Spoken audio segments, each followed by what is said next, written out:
Okay, hello everyone. Thank you for joining us for this panel presentation on scaling and optimizing rural remote care. My name is Cassidy Avila, and the program coordinator for the Texas A&M Health Rural Engagement Program, or TexRep. And we are recording the webinar, and we will share a copy of this recording with you later on today in a follow-up email from the Rural Engagement Program. We are joined today by three panelists as well as a moderator, Abby Sugg, and I would be honored to introduce her now, and we'll just let her kind of go over the format with you, and we'll get going. So Abby is the Associate Program Director for Healthcare and Public Health Programs at the Digital Medicine Society, a nonprofit research and education professional society dedicated to advancing digital medicine to redefine healthcare. She has 10 years of experience in population health analytics, payment integrity, and program management, working for payers, providers, and IT startups across the industry. She's passionate about innovative solutions that work to improve the healthcare system for everyone. Abby earned her BS in public health from the University of North Carolina at Chapel Hill and her MS in healthcare management from Johns Hopkins University. So Abby, we are honored to have you moderating. Thank you, and I will hand it over to you.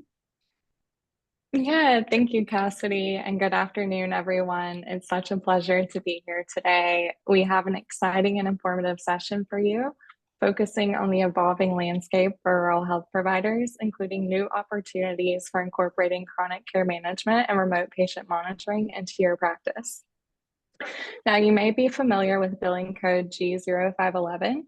But new in 2024, this code can be used to bill for additional services, including both remote patient monitoring and chronic care management. These services have proven effective in delivering high quality care, despite the geographic barriers that typically impact patients living in rural areas. I look forward to exploring these concepts more, but first, I'd like to introduce our panelists who bring a wealth of knowledge and experience to our discussion today. First, we have Shelley Lanning. Shelley is a co-founder and president of Asana Health, a value-based virtual women's health clinic that provides equitable care for women in all 50 states.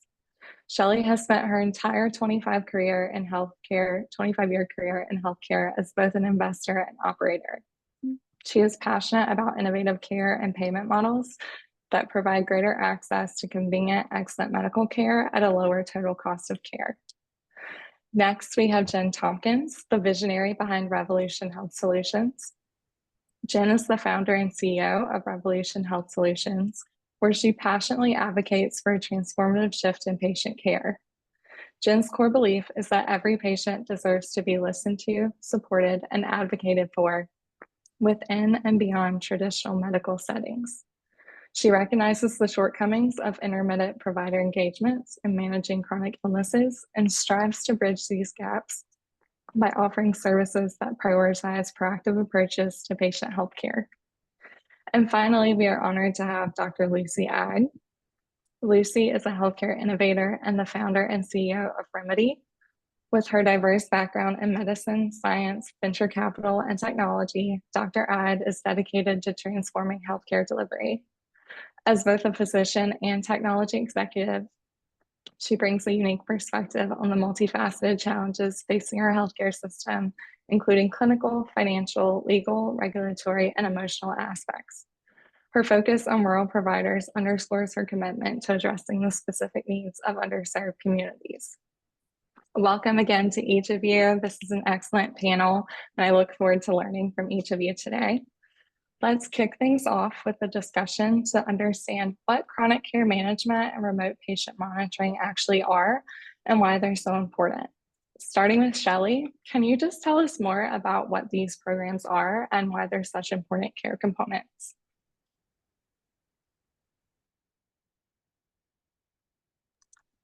Oh, you're on mute, Shelley. Sorry. Chronic care conditions often have such a strong combination of different conditions that they're being that interplay into what happens with a patient. It can be a combination of comorbid conditions, but also location, access to healthcare, multiple silos and physicians, can be different kinds of medications and treatment plans, but also personal aspects of what's happening with that patient. Do they have a car? Do they have resources to get to the clinician? So chronic care management can incorporate an effort to distill all of those different pieces into one opportunity to manage and help that patient to provide for themselves in a more healthy lifestyle. Great. Thank you, Shelley. And now let's explore what these services mean specifically for rural healthcare providers. Lucy, could you share your thoughts on this? Absolutely. So, with both chronic care management and remote patient monitoring, both of these programs originally designed by CMS are there to support that in-between care, right? So when that patient walks out the door and you wonder, will they fill that prescription? Will they take it? Will it have the impact that I anticipate on their blood pressure or their blood glucose control? These programs are there to support that patient in engagement and follow-up and data sharing with the care team who is monitoring them. So you can imagine for rural communities where getting to the clinician's office in the first place is often a bigger deal. I'm based in Georgia, where over half of our counties don't have an OBGYN or a pediatrician, right? And so access to care is a really big deal in our community. And it creates an higher burden than in urban settings of how much time I have to take off work, how much of an issue it is having transportation or childcare to get to that doctor's visit. So that's what I love about these programs and the impact that they can have on rural communities is that they're allowing for the continuity of care, the follow-up on care, and the support that that patient needs, while also allowing those practices as a mechanism to be able to have the resources to provide that. Absolutely. And thank you, Lucy. And with a clear understanding of what these services entail and what their impact could be for rural healthcare providers, let's look at some of the leading industry changes that are promoting or enhancing CCM and RPM. Jen, could you elaborate more on this? Yeah, definitely. First, thanks for having us today. What a great conversation to start. But I think a few things when you talk about your FQHCs being able to now bill for these services, it's definitely opened up the conversation in these rural communities on how to start launching these programs and how to really work within these FQHCs and along these patient populations to get these programs out there and get them going. But also, as you look in just your rural healthcare practices, your independent provider practices, when we look at the value-based care models that are coming out and how we're really starting to transition away from that fee-for-service and really be more focused on outcome-driven care, RPM and CCM services are how you do that. It is how you measure and monitor and keep track of these patients in between those healthcare visits to make sure that you truly are striving to meet those outcomes and that you can meet those outcomes at the end of the year, whether it is managing that blood pressure, that A1C level, or from a CCM perspective, even driving those patients back in for their every 90-day visit, especially your Medicare patient population, in for their every 90-day visit with their doctor's office, which is so important in these rural health communities because, as Lucy mentioned, getting care, it's much more complicated. So even these patients that are in the rural health communities, the hospital may be an hour away. We need to not just drive these patients, with all patients, we're trying to keep them out of the hospital and keep them at home, but especially in your rural communities, if this patient gets admitted to a hospital that's an hour away, and now it's just, we want to do everything we can to keep driving them back into those doctor's offices and to give them the support that is really hard to find for these rural patients. It's much harder to get home health care out to a lot of these patients. They don't have that option, or to get a local pharmacy to get the medications that they actually need. So how can we support that and help that? So there are so many sides of that value-based care model to make sure that we're really helping with those outcomes through these programs. Amazing. Thank you, Jen. And I know, you've talked about advocating for patients, and I was wondering if you could share a bit more, if you have maybe an example or a story you'd like to share, but just a couple of ways in which these can positively impact both providers and patients, because really they enhance the experience of both. Yeah, definitely. So we work a lot with our rural communities, and we have a quite a large patient population in the rural areas. And we hear time and time again, especially from the patients directly, nobody has ever poured into us this way. We've never gotten this type of care. And while it's virtual, while a lot of it is just an interactive phone conversation, finally somebody is checking in on them. Finally, somebody is trying to find them the resources they need, being proactive in addressing concerns, right? And also, a lot of times your rural health clinics, it is not easy to staff, right? We really feel that pain in the rural health clinics. It's not like they can just put an ad on Indeed and hire a bunch of new, clinicians and nurses and MAs even to answer phone calls to support these patients. And so we really see not just from the patient side and how they feel better supported, but we hear doctors' offices all the time say, oh my gosh, you have helped drive phone calls away from our office and to you. In the rural health communities, you get the patients on the phone and somehow everybody knows everybody and everybody knows everybody's business, right? And so there's no such thing as a quick 2-minute phone call. Suddenly you're on the call and they just go on and on. So if you can drive those phone calls to our team or to a team similar to ours, to a CCM program, then you are really helping those practices be able to focus on what they need to in their clinic and in their practice while the patients are still getting the care that they need. But we hear it all the time, not just from the patient side. And again, the biggest thing with patients is they'll tell us all the time, we don't have these kind of resources here. We've never had this kind of care. So they eat it up. They love it. And they want the education. They want the help and the education. And they want people that understand their situation, that they can't just go out the door to go see a specialist tomorrow if they need to. What socioeconomic issues or just other issues prevent them from getting in a car and driving an hour and a half to see the cardiologist that they were referred to? It's just not as easy in those communities. So supporting on both sides, we hear it from the practice side and we hear it from the patient side all the time. They really are, I always say they're the best clinics to work with because everybody loves them. Amazing. And thank you for sharing more about that. And, keeping all those things in mind, let's transition into the why and how these programs can serve as a link to alternative payment models. Now, you just heard Jen talk about the concept of value-based care, and Shelley, in your introduction, I mentioned Vasana actually is a value-based clinic for women's health services. Can you share more about, well, first, Vasana, and how you enable that comprehensive care experience for women, especially that might be in underserved areas, and also, how programs like this support a value-based care program, especially now that more rural groups are participating in ACOs. A big part of what we do, first Vasana, we are a value-based virtual women's health clinic. So we are, think OBGYN virtually, which allows us complete access to patient populations that's across all age groups and conditions that range from contraception and acute conditions like UTIs, STDs, but also from menstruation all the way through menopause. But we end up having a very specific, we're a specialist, so we can offer specialty care that's very different from perhaps the skill set that what a local physician or PCP would offer.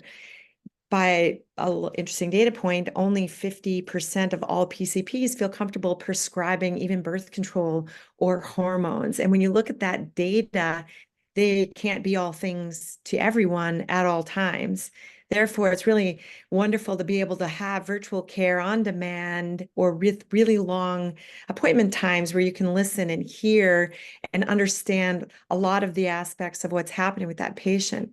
Value-based care is important to be able to address the whole person, to be able to help coordinate and collaborate with other physicians, often with that primary care physician sitting as the point guard right in the center of everything. So if the patient comes in and has gynecology or other women's health conditions, they may not be trained in that, and therefore it can be collaborative. We also often work alongside to help provide care navigation into the very specifics, in-person care. So it could be high quality, lower cost physicians to get an IUD or to help with maternity or to take a look at when they have high A1Cs. So we end up collaborating. And a lot of times, 55% of all of our patients do not have access to or are not utilizing an OBGYN or even a PCP. So how do we collaborate and make sure that we're addressing a whole broad range of what they're doing? And that is what contributes then to innovative payment models where we can share an upside, we can help consciously work together and be motivated. But a lot of what we believe is really helps with the patients is we're not motivated to take super fast appointment times and just push people through and utilize the clinicians with 15-minute appointments, 7-minute appointments, but rather we can have long appointment times that extend before and after hours on weekends, that then we can listen to all kinds of aspects of that person's care, and her care plan can incorporate diet, exercise, nutrition, mental health support. And science and data shows that when you're incorporating whole person care into the care plan, that people do much better. Great. Thank you so much for sharing more about that. And, I want to take Actually, a you're moment. mute, Abby. Can you hear me now? Good. Thank you for sharing more, Shelley. Let's shift our focus to the bigger picture when considering what these programs look like in practice. While they improve patient outcomes and satisfaction, they can also help drive additional benefits for providers, like decreasing the workload on internal office staff and really helping to balance that load. So, Lucy, I know you have a background as a physician. Can you talk more about the benefit these programs bring to the provider side, how it would be helpful to you as a physician or other physicians, and how it can really help balance the workload? Sure. And I think sometimes, when we talk about chronic care management and remote patient monitoring, that people think of it in one model or another in terms of fee-for-service or value-based care, because there are specific CPT codes in a fee-for-service world that reimburse for CCM and RPM. And we find that we're often speaking with practices about, ooh, I'm getting an echo from somebody. We find that we're often speaking with practices that, the activity is really the same for a practice in many ways, right? Because it's essentially about engaging, educating that patient, monitoring and supporting them while really helping the practice operate at top of license. So we work with groups a lot on that concept, and sort of to address your question, Abby, with the healthcare shortages that we have across the board, from physicians to nurses to MAs to, you name it, it seems that there's a shortage. That's not going to get better in the foreseeable short-term future. And so we have to think of creative ways that new care delivery models and technology can help support meeting the needs of those patients. And these kind of programs and this model of patient engagement is one of the ways to do that. And what I mean about that specifically is if we can offload from that practice, as you said, some of the administrative work, the patient education work, that encounter that the patient came in for a specific problem visit today, or even an annual wellness, but they have something else going on that, they didn't know about, you didn't know about when they made that appointment. And suddenly that 15-minute appointment becomes a 45-minute appointment and blows up your schedule for the day. And I was with a bunch of community health centers and this past week, and sitting with some administrators who were talking about this, right? What do you do with that patient who shows up 30 minutes late? Do you see them and know that you're going to blow up everyone else's schedule, but you know that it was really hard for them to get there that day, and so you don't want to turn them away? And so, that's how we like to look holistically at the impact on the practice side, is where can we help you both have operational efficiency in the practice, have those higher acuity appointments for the clinicians who are the only one who can meet that need, your APPs or your physicians. What are the needs that they need to absolutely meet, and how can you make sure their time slots are booked with those patients? so that other people in the practice can handle a different level of patient engagement. And then your virtual care team, whether you staff that in-house or work with a group like Revolution, is handling the rest. So it really does, whether you're doing this in a fee-for-service or value-based world, it's still the same model of how do you meet the patient's needs, achieve your quality metrics in the most cost-effective and efficient way possible. Great. Thank you for sharing. And I'm going to ask a follow-up question to you because I love that you talked about the idea of a clinical care team. And when you incorporate services like this, you allow people to work at the top of their license. So have you experienced this in your own practice? And have you had any challenges or successes in making sure that your entire clinical care team is able to not just deliver care, but successfully achieve reimbursement, whether it's through this CO 511 code or other codes, because I know that's a major concern for folks about the billing requirements. Sure, yeah. So I was really first introduced to team-based care in an inpatient setting where you have, these amazing teams of nutritionists and pharmacists and nurses who support patient care in that team-based model. And I think it really later came to become more common in outpatient care.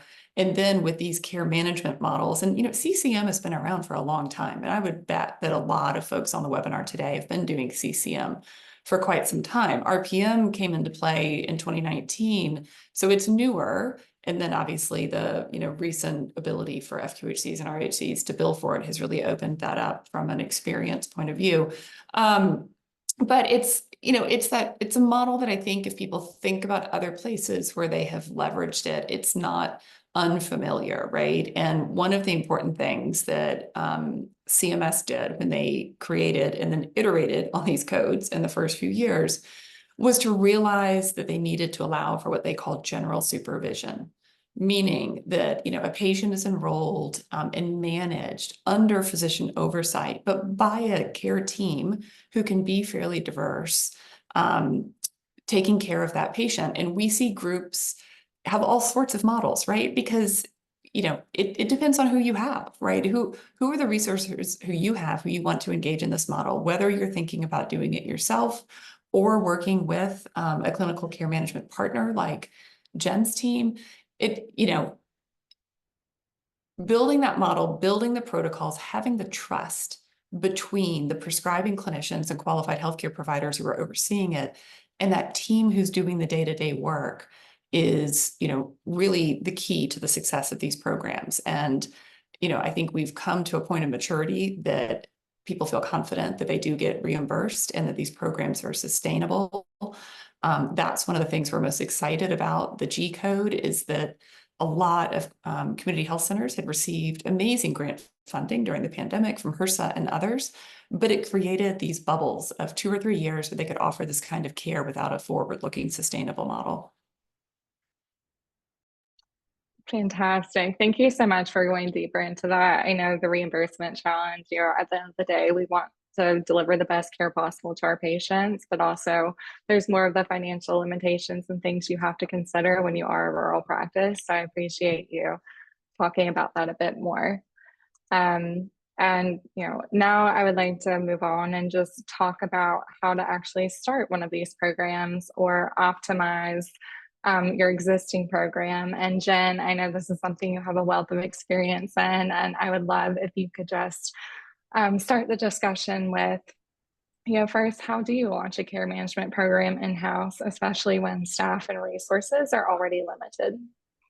Yeah, definitely. I obviously agree with a lot of what Dr. I just said, sorry.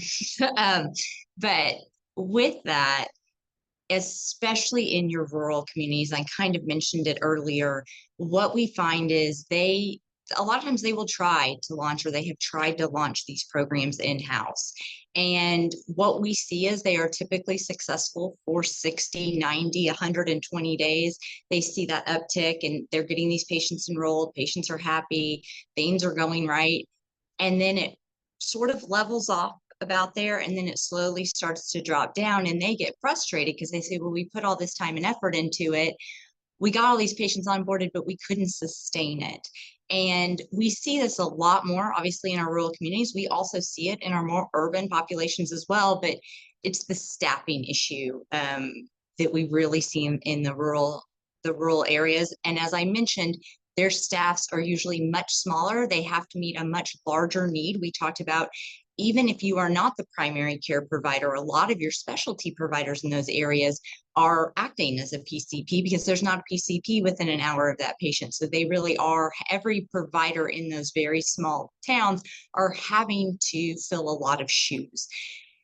And it puts a lot of pressure on the staff and all of that. So there are ways to build it within house. And I think that we have well, I know we have seen groups that have been very successful with that. If they have team members, more than one, that are fully committed to that program. If that is their job and they're fully committed to that program, it's a team member that's been with you a long time. You know, they're not going to just, jump somewhere else really quick. We see that, especially if they have training. So I always recommend bringing somebody in from the outside that can really help you launch that program. Not just, a lot of times our software groups, so Remedy is a perfect example. They have an amazing platform for these groups to initiate these services and to do everything. They know these programs inside and out. But having somebody that can come in behind them on a clinical care aspect and really work hand in hand with those offices for the first 60 to 90 days to make sure that they are doing that oversight to really support those clinics so they can take it in-house and run with it, for no better words. But then there's other groups that we work with who just, the idea of that is overwhelming. So finding the right platform and then utilizing an outsourced clinical care team like our team, or there's other groups that do what we do, but finding an outsourced clinical care team that, as Lucy mentioned, can come in under that general supervision incident to billing now for these providers and can provide these services under the general supervision of these providers and become an extension of their internal team, but be available 5 to 7 days a week, to be available after hours, different things to really support these patients, to spend that extra time with them, but to be so involved with the group that your communication back and forth, it's not like you are separate. You become part of their group. You are an extension of them when you call their patients and when you work with their patients. You're in their EMR as well, looking at the patient's last visit notes, looking at the medications that maybe were just ordered or changed, and reviewing those notes with the patients, making sure that they were able to pick it up, that they understand, what their new meds are. We do see that I think last we looked, it was about 80% of our issues that we see with patients are related to medication. So somebody, doctors do a great job in general of educating the patients in the office, but especially in a rural community, the patient's driven 45 minutes to get to that doctor. They had to address a bunch of things in that office visit. They were given some stuff. The doctor told them about the meds, but that patient still went home not fully understanding when to take the meds. Maybe they need to take food with the meds. They need to get rid of another med, but having that support system behind them that can support them with also, as was mentioned by Shelley, the nutrition education, the broader picture, the socioeconomic factors that contribute to what type of food they can actually buy. It's one thing to give a diabetic patient ideas on these are the foods you need to eat, and another thing to say, what can you actually afford? Because it may look very different. So just being able to support in all ways, whether you are building it in-house, I always recommend bringing somebody in that has done this and gone before you to help you lay that really strong foundation. And then if not, bringing in an outsourced clinical care team who takes all that weight and all that pressure and works either within their system or your system or however you want it to done to take that pressure off, but still give you the outcomes, still give you the patient feed, the metrics, the outcomes, the satisfaction of your patients. So there's ways to really work together. But on that same note, finding the right software and the right devices, especially when you're running an RPM program in these communities, is probably the most important factor, because we have seen a lot of groups start on software and devices that, yes, they may work a lot of places, but they don't work in rural Virginia or rural Georgia. They don't just connect to, they don't have an AT&T cell tower. They don't have a whatever. So they don't have phones to do Bluetooth. We have a lot of rural patients that only have a home phone still. I can't imagine it, but it sounds really like a peaceful life. Right. Thank you so much. And that's such a great point. I grew up in rural North Carolina, and finding a cell signal was pretty difficult at times. So it's definitely a major challenge when you're talking about, the great promise and benefit of these virtual programs, but how important connectivity is in making sure that those programs are successful. You mentioned the issue of connectivity. Do you have any tips or insights for how to actually vet the best options or vendors for these programs to ensure connectivity? First, as far as looking at a software vendor, I have seen all different types. I've worked on different ones. And I would say that one of the most important features that I look for in a software program, I would actually never recommend a software platform that is not device agnostic in your rural communities. And it has to be a device agnostic platform, because one type of device for these patients typically does not work. So even if you have a device agnostic platform and you partner with vendor A, who has a great universal connectivity ability for your patients, it's still not going to work with everybody. So maybe that patient does have to run it through Bluetooth, or they do have to run it through something different. We want to make sure that we can shift and change at a very specific patient level within the same practice to add or choose different devices based on what that specific patient needs.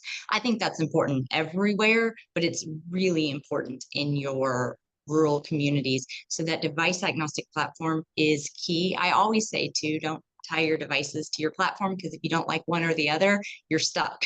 So you always want to be able to shift and change. And we have a motto at Revolution is we know better, we do better. So we are always looking for, things in this market, and your device, anybody that's been in this RPM business will tell you that devices change and improve by the minute.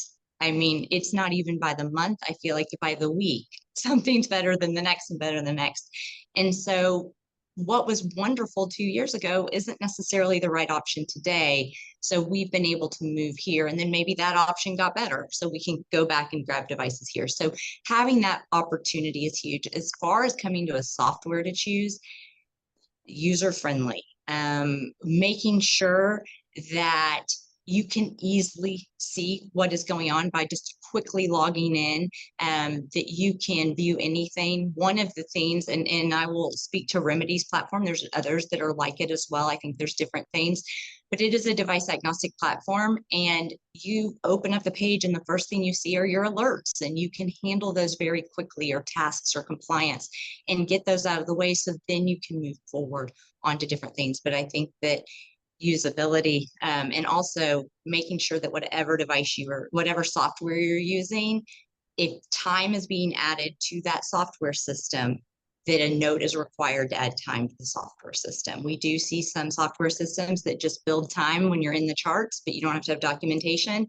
Being on the backside of several audits, I would tell you that that is not where you want to be. So you want to make sure that whatever system you choose requires you to add some type of documentation to justify whatever time is being added into that patient's chart, especially if you're billing for your services. I know that not all groups, huge health system things are not actually billing that way. So it's a little different, but if you're more in that fee for service based model at this time, you're going to want to make sure that you're audit proof. Absolutely. And the rules around RPM especially are a little tricky with the timing. So that was a great call out.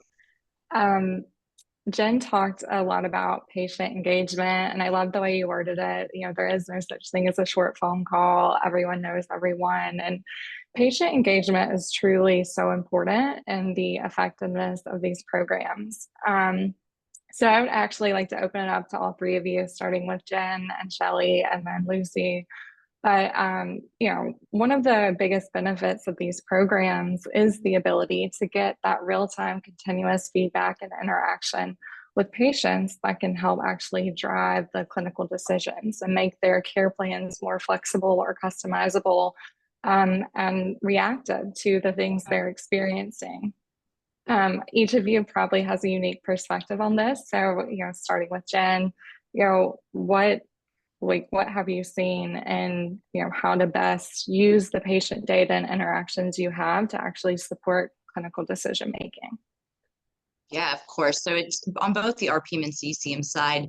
Addressing the RPM side first, I always find it crazy that we'll just think about blood pressure, right? That's just an easy one to look at, but you could apply this across the board to any vital sign or any medication.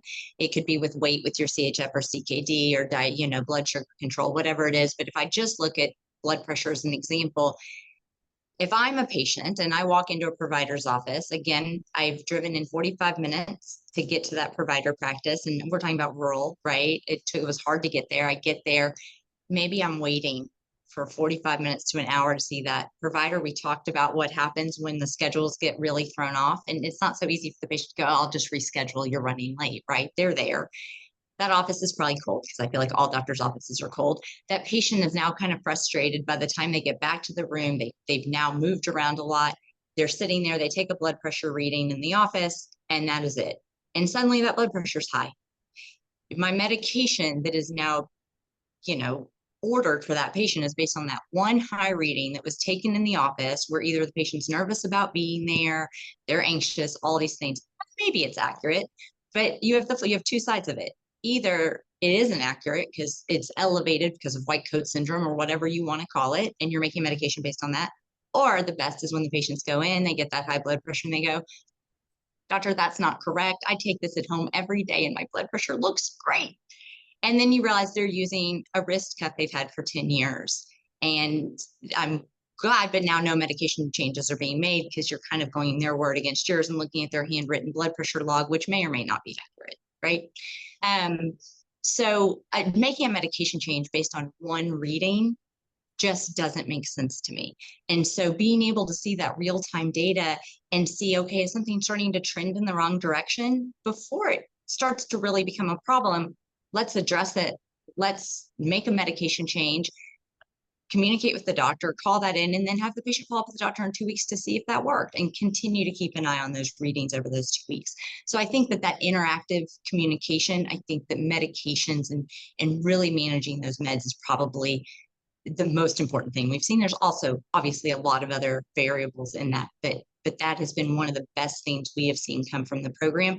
And two, to meet your quality metrics when it comes to controlling blood pressure for your patient population at the end of the year in these value-based care models. For CCM, when we look at outcomes for these patients, doing the fall, your CCM team should be doing a fall risk screen on the patient. They should be doing an intervention if there's a high fall risk. They should be discussing advanced directives. They should be helping prepare for the annual well visit conversations to make sure that patient has everything they need and all of the information to accurately share with their provider when they go into the office, making sure that patient's having those regular mammograms, colonoscopies, whatever they need to do. But most importantly with CCM is that thorough medication reconciliation being done at least once a quarter, if not more often, to make sure nothing's being missed and they haven't just added some random vitamin that's interacting with something else they're doing, but building that trust with your CCM clinical care team. And that is our hope, is these patients should see us as an extension of their doctor. But I always say we are sort of the daughters, the sons, the grandsons, the granddaughters that are coming in behind and supporting these patients. They should just feel that we are their resource, and our goal is to gain their trust and have them tell us stuff that they're not telling their doctor. We hear it all the time. Oh, I didn't want to tell my doctor that because I don't want to disappoint my doctor, but they do tell us. And so being able to have that open communication with the patient, with the doctor, really helps improve that overall decision-making for that patient across not just the primary care office, but across all your specialties. It helps drive your outcomes and patient satisfaction, and it keeps these patients out of the hospital and gets them back into their doctor's office for their regularly scheduled appointments, so that they're not lost to follow up for those two. That whole package that these programs provide, especially when added together, you can't replace it. I mean, it is such a great resource to these patients. So yeah, that was fantastic. And thank you for sharing, Jen. And Shelley, I'll open up to you. Any success stories you've seen for Vasana specifically, and using that real-time feedback to actually implement a care plan?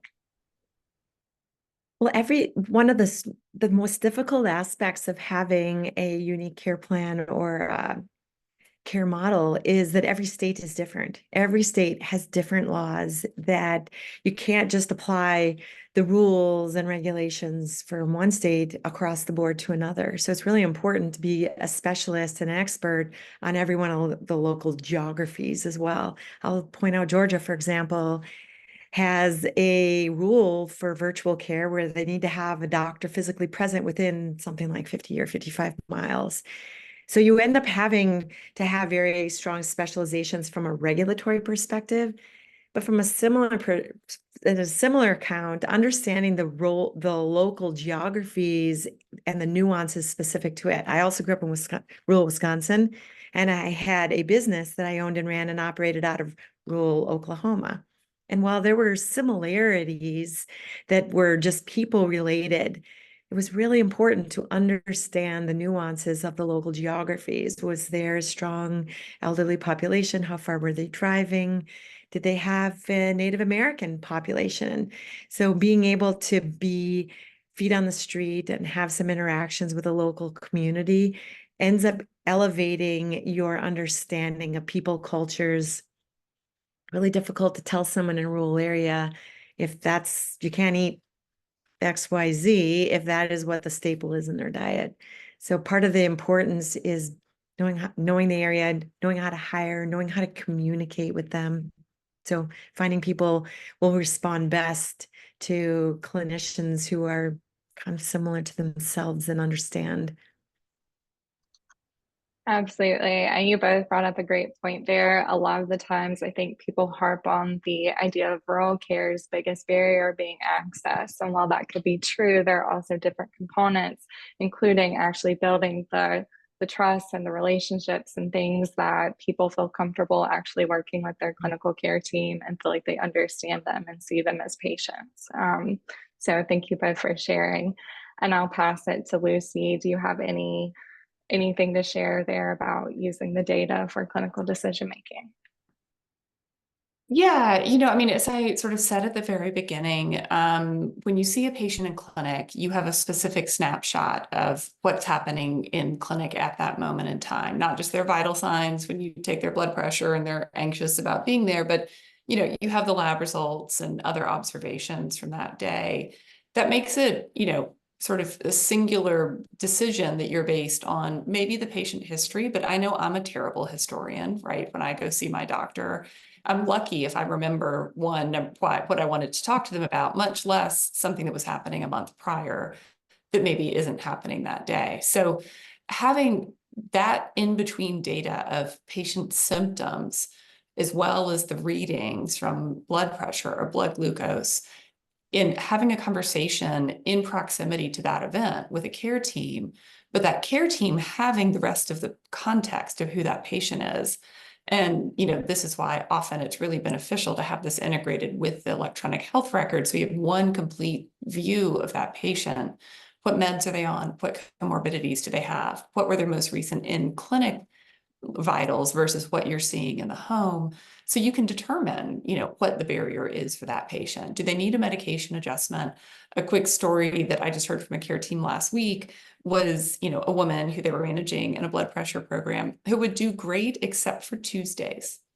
And so when the care manager got on the phone with her, she said, tell me what you do on Mondays, right? Your blood pressure Monday mornings is great. Every Tuesday morning, right, you're high. Well, she had her book club on Monday evenings, and they would meet at a specific restaurant. And, she said, well, tell me what you eat at that restaurant, right? And so where this is going. And it was something, that she was, sodium intake and otherwise eating that was causing a rise in her blood pressure. And the care manager was able to go on the website, look at the menu and say, hey, I'm not going to tell you not to go to your book club or not to eat during your book club, right? Because that's unrealistic behavior change.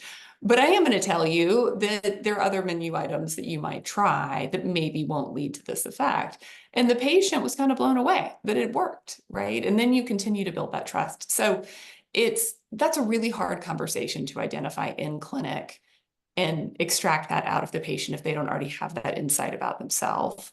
So that's what I love about these, is it helps us get to the bottom of not jumping to adding a medication or increasing a dose, but identifying those little nuanced behavior changes that can help that patient meet their goals. And then one other outcome maybe to talk about, because I don't think we've mentioned this, but I know that, there are folks on this webinar, I'm sure, who were part of ACO models. We spend a lot of time talking about attribution with ACO groups, right? And that getting those measurements for attributed patients to help achieve their goal. And if you don't have a blood pressure, then that patient is presumed to be poorly controlled. So, I hate seeing organizations chase their tail for that last quarter of the year to try to get those patients in for a reading, or trying to track it down through a, health information exchange and find a blood pressure somewhere. So it's really a beautiful model for that as well, for that patient who maybe you can't even get them to come to your clinic, but you can still engage them from a distance.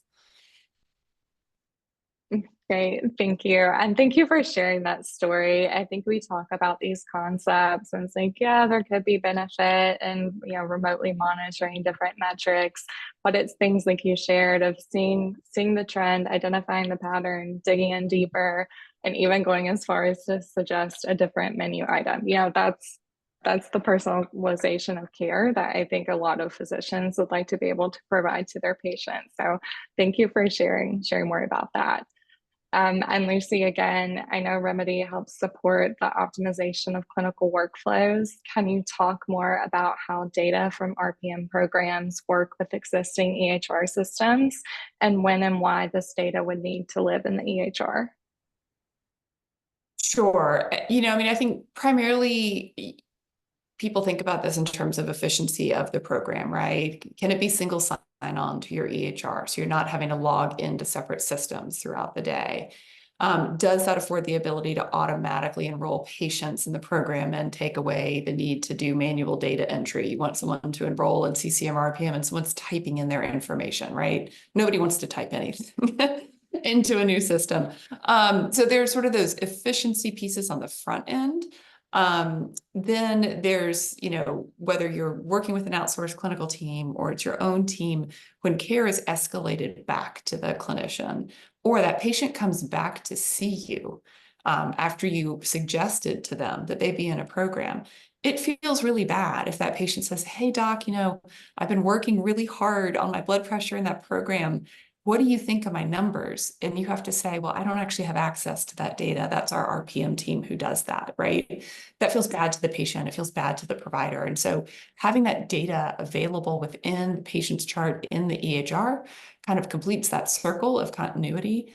And then lastly, again, back to quality measures, right? For quality reporting purposes, you're probably doing that reporting out of your EHR. So while most groups do not want every data point of a patient took at home in their EHR, you probably want some subset of that. Data that drove a clinical decision, like a medication change, or data that you want to contribute to your quality reporting. Both of those things need to get documented into the EHR, and having an integration that facilitates that and automates that is helpful for efficiency.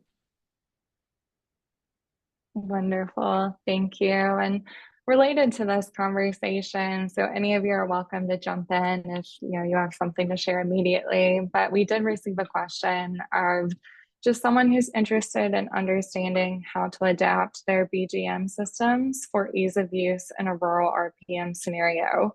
What kind of provider or device partnerships have you seen be the most successful, or if you have any tips for that? I'm happy to take that. Do you want me to take that? I'm looking at the other two. Okay. First of all, it goes right back to having a device agnostic platform, but also now finding there are platforms out there where they are integrated as well with your CGM patches, your Dexcom, your Libre. So you are going to have certain patients that will still need that finger prick glucometer, and you'll have certain that have those patches. We would love to say that most provider practices are doing CGM and are logging in all the time and watching those readings. But as as part of this program, you want to be able to really see those readings coming in, keep a close eye on them, no matter what device they're using, but making sure, again, you have several, if you're going to use a glucometer, I need to be able to choose between 5 different glucometer options to see in that area which one's going to work well. And again, not just for that practice, but even further down to a patient level, being able to work with the platform and have your relationships with your device vendors, depending on what you're doing, where you can pick and choose what's right in certain areas and for different patients, but also being able to watch the CGM patches as well. So having both options available is incredibly important if you're going to watch that information come through. And just to say one thing based on what Lucy just shared about using that clinical data and how important it is for the doctors and for the doctor practices to be able to reference that data, it makes all the difference in the world. You can provide these programs all day long, whether you're providing them in-house or whether you're using an outsourced clinical care model. But when that provider walks into the room, if they are not actually using that data and referencing that data when they speak to that patient, a few things happen. The patient loses a little trust in the program. Suddenly they were really compliant, and it starts to kind of fall off, because why take their readings? Why do these things if nobody's using the data? But it also, to me, just feels kind of icky, right? Why would we be charging a patient's insurance for these programs or providing these services, even if it's in a model where you're not charging their insurance, in an at-risk model, full risk model, if you're not using the data? Then you're asking the patient to do something that you're not using. So I think that it's, we want these clinical care teams to be strong. We want our software to be the right software. We want to have the right devices for every patient. But at the end of the day, the providers also have to be bought in and be referencing that data and what you're gaining from that as they make these decisions, so that they can truly make more informed clinical decisions on behalf of their patients based on what the findings are. And without that, if you're not going to do that, it's not best care. So it takes all sides of it to go across. So I love that she mentioned that. Yeah, absolutely. And thank you for answering that question. And I will just take a moment to pause. And I haven't seen any additional questions come through the chat, but I would encourage anyone, I know we're in our last few minutes, but if you have any questions, to drop them there. And I did just want to open it up one last time to all of our panelists. This has been such a great discussion. If you have, one last best practice or closing remark to say about these programs and how to overcome any barriers they might face for a rural practice. I'd love to offer one thought here, is that so often we hear from health systems or other partnerships that they worry about where the patient's going to go, right? And in order to have best practices and being supportive, you need to have a collaboration. But I think with a lot of long wait times to get an appointment, you call for your OB, there's a lot of deserts. I live in New York City, and there's an 8-month wait to go in and see sometimes for your clinician.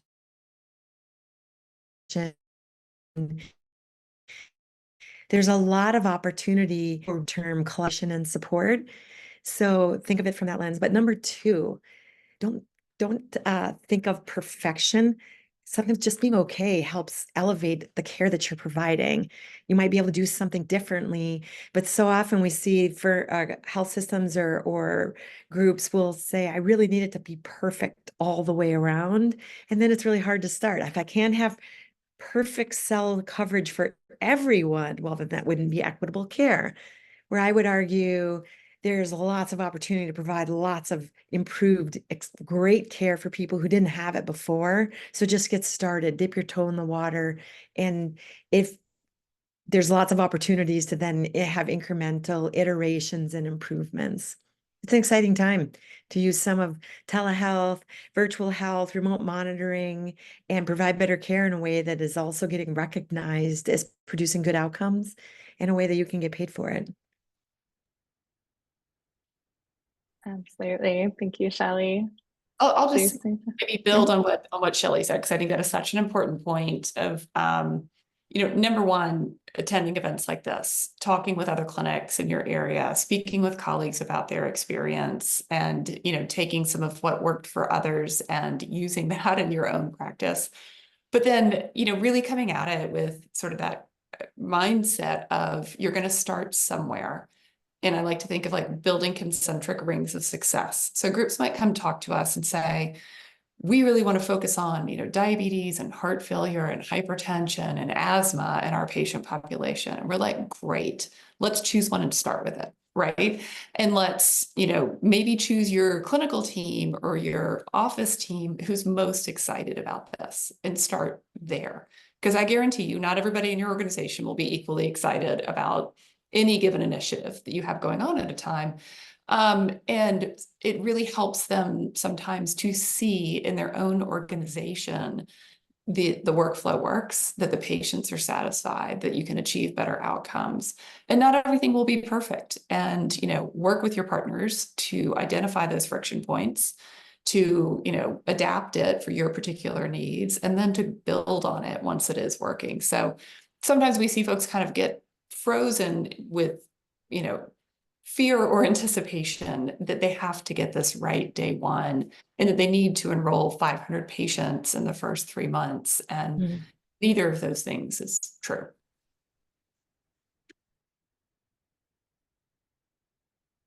I completely agree with what both of them said. And the other thing I think, just to kind of wrap up, is I think all of us would say that when you're starting to think about these programs, we do want to see the upside, right? We're focused on patient outcomes. We want to see better patient satisfaction, better outcomes. It is an these are outcome driven services.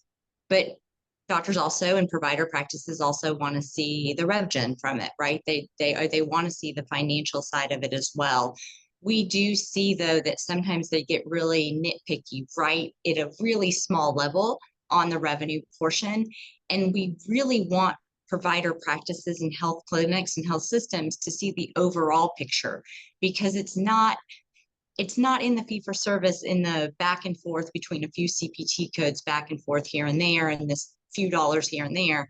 It's the overall care and the overall outcomes, and you're meeting your quality metrics, your KPIs, and all of that at the end of the year, especially if you're in a value-based care program. That is really where you see the benefit. So it's the big picture versus getting really in the nitty gritty. But I couldn't agree with them more. We hear all the time people say, well, I'm just not ready. I'm not ready to do this yet. I need to get this in place and this in place and this in place. And no, you don't. Just get this one little thing in place and let's start there. And then let's grow from that point. If you wait until you have all your pieces together, it's not going to happen, because very rarely in this environment that we live in does anybody none of us have all our pieces together at the time. That sounds funny when I say it out loud, but if you wait for that, you're gonna really you miss out on a lot of the wonderful things that these programs can provide if you just start. And providers usually look back. I haven't ever had a provider look back and go, wow, I wish I hadn't done those services. We have not had that experience in all the years we've been in business. So, and some have started very small and some have started very large. It doesn't matter. Small clinics to large clinics to health systems, just start. And so I would 100% agree with what they said. Amazing. And that's the best way to wrap this up. Thank you to all of our panelists for sharing their expertise and insights today.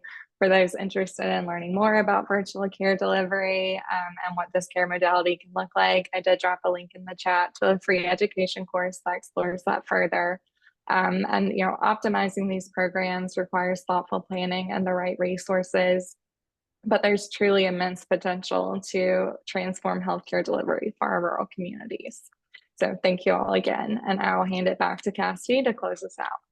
Thank you so much, Abby, and thank you to our panelists as well. We also dropped a link in the chat. I know we are right at our time, but I did want to give a short plug for the Rural Engagement Program. One of the components of our program is value-based care consultative support. So Rayanne Davis, who is on this webinar and helped orchestrate this presentation, she is the program director of value-based care here at the Rural Engagement Program. And so some of the work that she supports includes, contract analysis, performance evaluation, education, operational consulting. So if you have an interest in that, please do click one of the links, her email address or the request TA link in our chat, and we would be happy to get back to you. We can also share the contact information for any of the panelists that you heard today. We would be happy to do that as well. We will send out the recording soon, and I am going to launch a 4-question poll. If you have a moment, we would appreciate that. But again, I just want to thank you for your time and extend a huge, sincere thank you to the panelists and to Abby for spending their hour with us today. Thank you so much, everyone. Thanks, everyone. You. Thank you.